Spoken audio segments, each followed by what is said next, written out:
എല്ലാവർക്കും നമസ്കാരം. ഇന്ന് രാവിലെ കോഴിനെ അഴിച്ചിട്ടിട്ടുണ്ട്. അപ്പോൾ കോഴിനെ അഴിച്ചിട്ടിട്ട് ഇപ്പം കുറച്ച് നേരമായിട്ടുള്ളപ്പോൾ ഇതിന് കുറച്ച് ഗോതമ്പ് മേടിച്ചിട്ടുണ്ട് കോഴിക്ക് ഇട്ട് കൊടുക്കാനായിട്ട്. എന്താണെന്ന് വെച്ചാൽ ഇപ്പം മുട്ടിടാറായിട്ടുണ്ടാവുമല്ലോ, 5 മാസമൊക്കെ ആയിട്ടുണ്ട്. അപ്പോൾ മുട്ടിടാറായിട്ടുണ്ടാവില്ല. അപ്പോൾ ഇങ്ങനെ പണ്ടൊക്കെ പറയണേക്കാല ഗോതമ്പ് കൊടുത്താൽ ഇങ്ങനെ മുട്ടിടാറാകുമ്പോൾ നമ്മൾ ഗോതമ്പ് കൊടുക്കുമല്ലോ, അങ്ങനെയാണല്ലോ. അപ്പോൾ ചേട്ടൻ ഇങ്ങനെ കയ്യിൽ വെച്ച് ഗോതമ്പ് ഇട്ട് കൊടുക്കാൻ നോക്കിയായിട്ട്, അപ്പോൾ ക്യാമറയും കൊണ്ട് എന്താണ് അത് കുത്തി തിന്നാൻ വന്നില്ല. അല്ലെങ്കിൽ കയ്യിൽ ഇട്ട് കൊടുത്തു കഴിഞ്ഞാൽ കയ്യിൽ വന്ന് ആളുടെ കയ്യിൽ നിന്ന് വന്നത് കുത്തി തിന്നാറുണ്ട്. അങ്ങനെ നിങ്ങൾ ഈ പുള്ളിക്കോഴിനെ ഇതുപോലത്തെ ഒരു പുള്ളിക്കോഴിയുണ്ട്. ഇതിപ്പോൾ കഴുത്തി പൂടുള്ളതാണ്, പൂടില്ലാത്തതല്ല, കഴുത്തി പൂട ഉള്ളത് ഒരു ഇതാണത്. ഈ കോഴിനെ കാണാനായിട്ട് നല്ല ഭംഗിയാണിത്. കണ്ട കറുപ്പുമ്മ വെള്ളപ്പുള്ളിയായിട്ട്. ഇപ്പം നമ്മൾ കോഴികളുടെയൊക്കെ നാടൻ കോഴികളുടെയൊക്കെ വീഡിയോ കാണില്ലേ, അതിൽ പുള്ളിക്കോഴി എന്നൊക്കെ പറഞ്ഞ് കാണിക്കുന്ന ടൈപ്പ് നല്ല ഭംഗിയാണ് തന്നെ കാണാനായിട്ട്. പിന്നെ ഇതിൽ തല തൊപ്പിയുള്ളത് കണ്ട. ഇതിലൊരു കപ്പിൽ വെള്ളം അത് ചേട്ടൻ്റെ മുളയമ കെട്ടി വെച്ചാക്കേണ്ട കപ്പ്, അല്ലെങ്കിൽ നിങ്ങൾ മറിച്ച് കളയുമല്ല. പക്ഷേ ഇങ്ങനെ കപ്പിൽ ഇങ്ങനെ വെള്ളം വെച്ചാക്കണ കാരണം ഇത് നിങ്ങൾ വന്ന് കുടിക്കേണ്ടത് ഇങ്ങനെ ഒരു വള്ളി എടുത്തുകൊണ്ട് മുളയമ കെട്ടി വെച്ചാക്കിയാണ്, അല്ലെങ്കിൽ മറിയാതിരിക്കാനായിട്ട്. അപ്പോൾ നിങ്ങൾ ഇടയ്ക്ക് വന്നത് കുടിക്കുകയും ചെയ്യും. അങ്ങനെയാണ്. പിന്നെ ഇതാ ഒരു ഇങ്ങനെ തീറ്റപ്പാത്രത്തിൽ ഗ്രോവർ ഇട്ട് കൊടുത്തിട്ടുണ്ട്. പിന്നെ ഇടയ്ക്ക് ഇതിങ്ങളുടെ തല്ലുടിക്കാറുണ്ട്, ഇടയ്ക്ക് കൂട്ടിയിടക്കാറുണ്ട്. ഇങ്ങനെ തല്ലുകൊടുത്താൽ നടക്കുന്നുണ്ട്. ഇങ്ങനെ നിങ്ങൾ അയച്ചിട്ടൊക്കെ ഉണ്ട്. പിന്നെ നമ്മുടെ ചെണ്ടുമല്ലിയൊക്കെ നല്ല ഭംഗിയായിട്ട് ഇപ്പോൾ കാണാനായിട്ട്. ശരിക്കും പറഞ്ഞാൽ നമ്മൾ വീഡിയോ കാണുന്നതിലും ഭംഗിയാണ് ഇപ്പോൾ നേരെ കാണാനായിട്ട്. എല്ലാത്തുമേ പൂവുണ്ടായിട്ടേ കാവടി പോലെ നിൽക്കുന്നത് നല്ല വലിയ പൂവാണ് കേട്ടോ. കേട്ടാ പൂ ഉണ്ടായിക്കണ നല്ല ഭംഗിയില്ല കാണാനായിട്ട്. ഇപ്പോൾ ഓണമായപ്പോൾ നോക്കിനി പൂക്കളിടാനുള്ള ആയിട്ടുണ്ട്. വാടാമല്ലിയുമ്പോൾ അങ്ങനെ പൂ വിരിഞ്ഞിട്ട് വന്നിട്ടില്ല. പക്ഷേ ഇതുപോലത്തെ പൂ നല്ല ഭംഗിയുണ്ട് കാണാനായിട്ട്.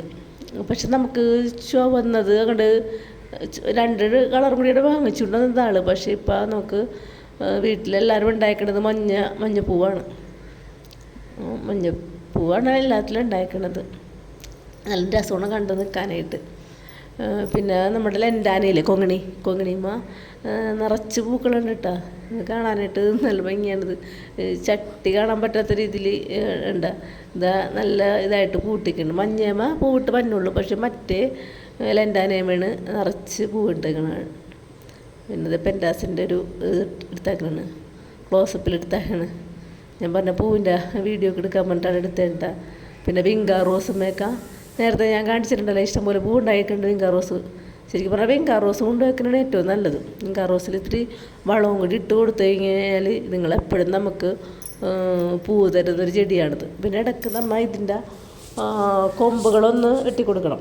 കൊമ്പുകൾ വെട്ടിക്കൊടുത്തില്ലെങ്കിൽ നിങ്ങൾ അങ്ങനെ ഒറ്റ കൊമ്പായിട്ട് പോയി കഴിഞ്ഞാൽ നിറച്ച് പൂവുണ്ടാവില്ല. വെട്ടി നിർത്തണം നമുക്ക്. പിന്നെ ഞാൻ എൻ്റെ കുളിയൊക്കെ കഴിഞ്ഞ് വന്നിട്ട് കറി വെക്കാനുള്ളൊരു ഒരുക്കത്തിലായിട്ട്. കറി ഇന്ന് ചിക്കൻ മേടിച്ചിട്ടുണ്ട്. അപ്പോൾ ചിക്കൻ നന്നായി കഴുകിയിട്ട് കുറച്ചെടുത്തിട്ടുള്ളൂ, ബാക്കി ഫ്രിഡ്ജിലോട്ട് വെച്ച് നമുക്ക് ഇന്നത്തെ കുളം എടുത്തിട്ട് ബാക്കി അങ്ങോട്ട് മാറ്റി വെച്ച്. അതിൽ മസാലയും മഞ്ഞൾപ്പൊടിയും ഉപ്പൊക്കെ പറ്റി വെച്ചാക്കിയാണ്. പിന്നെ ഇതിൽ സവാള, ഇഞ്ചി, പച്ചമുളക് ഒക്കെ വാട്ടിയിട്ട് വെളുത്തുള്ളി ഒക്കെയാണ് ഞാൻ ചതച്ചിട്ടത്. അപ്പോൾ അതൊക്കെ നല്ലപോലെ വാടിക്കഴിയുമ്പോഴാണ് മല്ലിപ്പൊടി, മുളക് പൊടി, മഞ്ഞൾപ്പൊടിയൊക്കെ ഇട്ട് നമ്മുടെ ആവശ്യത്തിന് ഉള്ള പോലെ ഇട്ടിട്ട്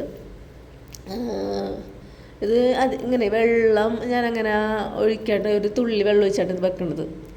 ഈ നമ്മുടെ ഇങ്ങനെ നാടൻ കോഴിക്കാണല്ലോ നമ്മൾ വെള്ളം ഒഴിച്ച് വേവിക്കേണ്ടത്. ഇതിന് ഇങ്ങനത്തെ ഈ ചിക്കനധികം വെള്ളം ഒഴിച്ചിരിക്കേണ്ട. അപ്പോൾ വെള്ളം ഒഴിക്കാണ്ട് ഒഴിച്ച് കഴിഞ്ഞാൽ ടേസ്റ്റാണ് ഇതിന്, നല്ല വരട്ടിയ പോലെ വന്നോളും. ഒരു തുള്ളി വെള്ളം ഒഴിച്ച് കൊടുക്കും, അല്ലെങ്കിൽ ചിലപ്പോൾ ഇനി അടി പിടിച്ചാലാന്ന് ഓർത്ത് ഇത്തിരി വെള്ളം ഒഴിച്ച് കൊടുക്കും. പിന്നെ വെള്ളം ഒഴിച്ച് കൊടുക്കില്ല. ഉപ്പൊക്കെ ചേർത്ത് പുരട്ടി വെച്ചാക്കണം. കാരണം പിന്നെ ഞാൻ അധികം അങ്ങനെ വെന്ത് കഴിയുമ്പോൾ ഉപ്പുണ്ടാന്ന് നോക്കിയിട്ട് ഉപ്പില്ലെങ്കിൽ പിന്നെ ഉപ്പിട്ട് കൊടുക്കുള്ളൂ. എന്ന് വെച്ചാൽ പുരട്ടുണ്ട് നേരത്തെ നമുക്ക് കണ്ട ഒരിത്തിരി കുളം വെള്ളം ഒഴിച്ച് കൊടുക്കണുള്ളൂ. പറ്റിയൊക്കെ നേരത്ത് ഇത്തിരി ഉപ്പിട്ട് വെച്ച് കഴിഞ്ഞാൽ അതിന് നല്ലപോലെ ഉപ്പ് പിടിക്കാറുള്ളൂ. അപ്പം അങ്ങനെ ഞാൻ അന്നേരം കുറച്ച് കൂടുതൽ ഉപ്പിട്ട് വെക്കും. പിന്നെ അങ്ങനെ കറിയിൽ ഉപ്പിടൽ ഇല്ലെങ്കിൽ മാത്രം വെക്കുള്ളൂ. നല്ലവണ്ണം പുരണ്ട് വന്നിട്ടുണ്ട്. പിന്നെ ഇന്ന് ഫ്രൈഡ് റൈസ് ആണ്ട്ട് വെച്ചേക്കണത്. അപ്പോൾ ഞായറാഴ്ചയാണ്, അപ്പോൾ അതിനുള്ള ഒരുക്കങ്ങളാണ്. അതിനുള്ള കശുവണ്ടി നെയ്യിൽ വറുത്തെടുക്കേണ്ട. നെയ്യിൽ വറുത്തെടുക്കണ കശുവണ്ടിക്ക് നമ്മൾ അല്ലാണ്ട് കഴിക്കണില്ല, നല്ല ടേസ്റ്റാണ്. എനിക്ക് ഇഷ്ടമാണ് നെയ്യിൽ വറുത്തെടുക്കണ കശുവണ്ടി എടുത്ത് കഴിക്കാറുണ്ട്. പക്ഷേ നമ്മൾ എടുത്ത് കഴിച്ചാൽ തീർന്നു പറഞ്ഞാൽ അങ്ങനെ എടുക്കാറില്ല. പക്ഷെ ഇതൊരു ടേസ്റ്റാണ് ഇത് കഴിക്കാനായിട്ട്.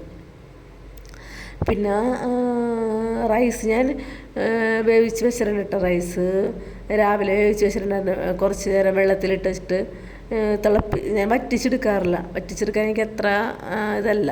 അപ്പോൾ ഞാൻ ഒരുവിധം അധികം വേവിക്കൂല, നമ്മൾ ഊറ്റിയെടുക്കും.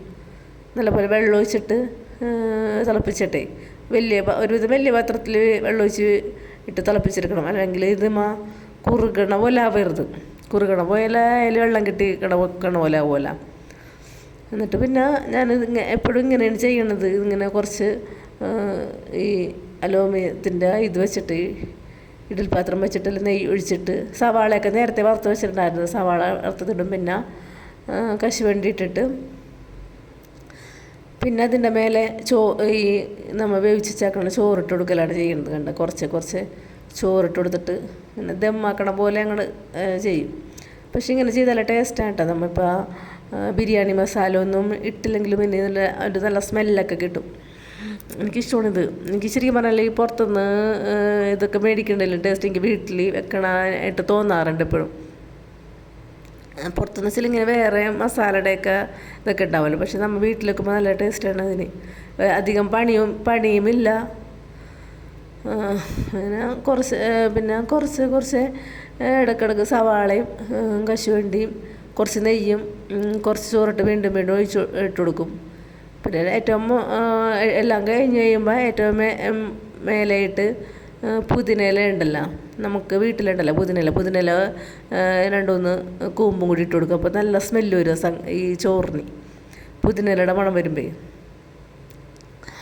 അപ്പോൾ ഇന്ന് ചിക്കൻ കറിയാണ് ഇന്ന്. അപ്പോൾ ചിക്കൻ കറിയും ഉണ്ട്. പിന്നെ എന്താണ് തൈര് വീട്ടിൽ ഞാൻ ഇടയ്ക്ക് പാലൊഴിച്ച് ഒറൊഴിച്ച് വെക്കാറുണ്ട്. അപ്പോൾ തൈരുണ്ട്. തൈരിൽ സവാള ഇഞ്ചി പച്ചമുളകൊക്കെ അരിഞ്ഞ് വെച്ചിട്ടുണ്ട്. പിന്നെ കുറച്ച് ഇതുണ്ട്, എന്താണ് സലാഡ് ഈ കുക്കുംബറൊക്കെ അരിഞ്ഞ് വെച്ചിട്ടുണ്ട്. കണ്ടോ, എന്താ കുക്കുംബറും ക്യാരറ്റും കൂടി കുറച്ച് അരിഞ്ഞ് വെച്ചിട്ടുണ്ട്. പിന്നെ ഇത്തിരിക്കുളം അച്ചാറുണ്ട്. ഇതൊക്കെയാണ് നമുക്ക് ഉച്ചക്ക് ഉണ്ടാക്കിയേക്കണതൊക്കെ. ചിക്കനപ്പോൾ നല്ല ഗ്രേവി ആയിട്ട് വന്നിട്ടുണ്ട്. ഏറ്റവും ലാസ്റ്റിട്ട് വേപ്പിലയും കൂടി ഇട്ട് കൊടുത്തിട്ടുണ്ട്. ഇതിന് നല്ല ടേസ്റ്റാണ് ഇങ്ങനെ കറി വെച്ച് കഴിഞ്ഞാൽ. പിന്നെ ലാസ്റ്റാണ് കുറച്ച് ഗരം മസാല ഇട്ട് കൊടുക്കണം. ഒരു ഇത്തിരി കുളം ഗരം മസാല ഇട്ട് കൊടുത്താൽ മതി. അപ്പോൾ നല്ല സ്മെല്ലും കിട്ടിക്കോളും. അത് കഴിഞ്ഞിട്ട് പിന്നെ ഞാൻ ചോറെടുക്കേണ്ട. ചോറിന് സമയമായി 1 മണി ആവണം ഉച്ചക്ക്. എന്നിട്ട് ഇന്നത്തെ സ്പെഷ്യലപ്പം റൈസും ഇതൊന്ന് ഇളക്കിയിട്ട് എടുക്കണം കേട്ടോ. ഇളക്കിയിട്ട് ഒന്നും തൊടാണ്ടിരിക്കും. നമ്മളിങ്ങനെ ഊറ്റിയെടുക്കണമായിരുന്നേ.